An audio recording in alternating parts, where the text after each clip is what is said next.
اس کے لیے ایک بہت ہی مشہور ناظم المشاعرہ جب مجھ سے کہا گیا تو میں نے کہا کہ نہیں ایک نام جو آپ پہلے بتائے ہیں شکیل احمد شکیل کا تو بہت مناسب نام ہے، میں خود آج تک مطابق نہیں کر پا اور یہ نام جو آپ لوگوں نے پہلے سے طے کیا ہے وہ بالکل میں اس کی بھرپور تائید کرتا ہوں۔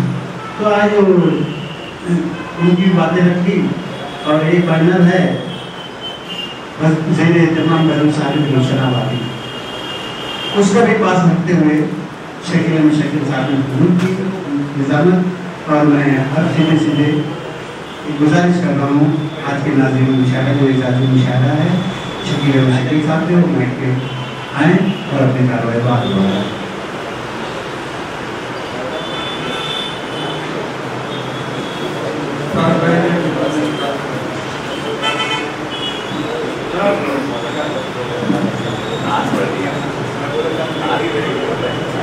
بسم اللہ الرحمن الرحیم۔ حاضرین کرام، ادبی نشست میں وہ ساری باتیں ہوئی جن کا ادب سے کچھ تعلق تھا، کچھ نہیں تھا۔ وقت اتنا ہو گیا تھا، ساتھ صاحب نے مائک پر اتنی دیر تک قبضہ جمائے رکھا کہ مجھے ایسا لگ رہا تھا کہ نظامت میں نہیں کر رہا ہوں بلکہ مجھے اٹھ کر چلے جانا چاہیے۔ ہر چیز کی ایک حد ہوتی ہے اور یہ میری طبیعت پر بہت گہرا گزرتا ہے۔ میں امیر ممتاز عالمی سے کہہ رہا تھا کہ میں چلا جاؤں گیا، میں اس طرح کی نشستوں میں بالکل نظامت قبول نہیں کرتا جس میں 12 بجے کے بعد مائک میرے ہاتھ میں، اور آئندہ اس سے نظامت جو لوگ کروانی ہو اس بات کا خیال کریں کہ وقت پہ مشاعرہ شروع کریں۔ موظف صاحب نے بڑی آسانی سے یہ کہہ دیا کہ ناظم مشاعرہ اس وقت شروع کر دیں جب ایک شخص بھی بیٹھا ہو، لیکن یہ ناظم کا کام نہیں ہے، یہ منتظمین کا کام ہے۔ جو لوگ مشاعرہ کرتے ہیں یہ ان کا کام ہے۔ میں اس معاملے میں بہت سخت ہوں اور بہت بدنام بھی ہوں۔ بہت لوگوں کو میرا یہ رویہ گہرا گزرتا ہے، لیکن میں اپنی مزاج سے مجبور ہوں۔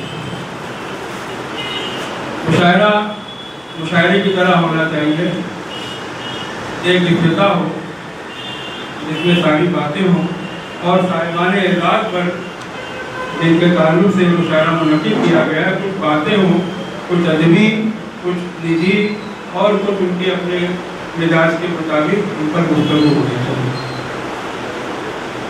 سامعین کی تعداد کچھ کم ہے، اس کی بڑی وجہ اس مشاعرے کی اشتہار میں کمی، کوتاہی، تشہیر میں کمی۔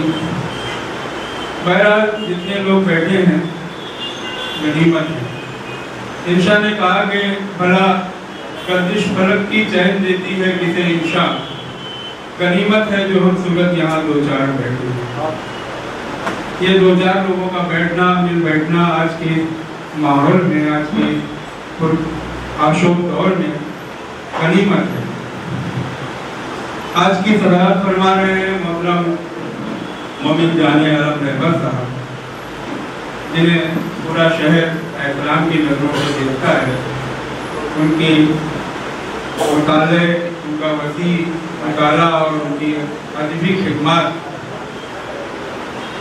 رہبر صاحب کرپا لینے ہیں۔ اس کے علاوہ کئی کتابوں کے خالق ہیں، سالہ سال سے ان کے قلم سے جو الفاظ نکلے ہیں وہ ہمارے لیے مثل راہ ہیں۔ آج کے صاحبان اعزاز میں ناصر صاحب جو جونپور سے تشریف لائے ہیں، ہندوستان کے مختلف علاقوں میں مشاعرہ پڑھتے رہے ہیں، ادب کی شمع جلاتے رہے ہیں۔ دلکش صاحب بھی ان کے ساتھ ادب کے میدان میں ایک بڑا نام ہے۔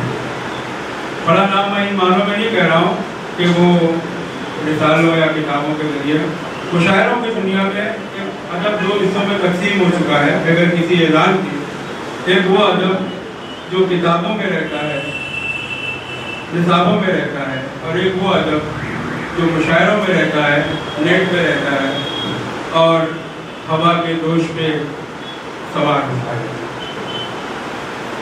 میں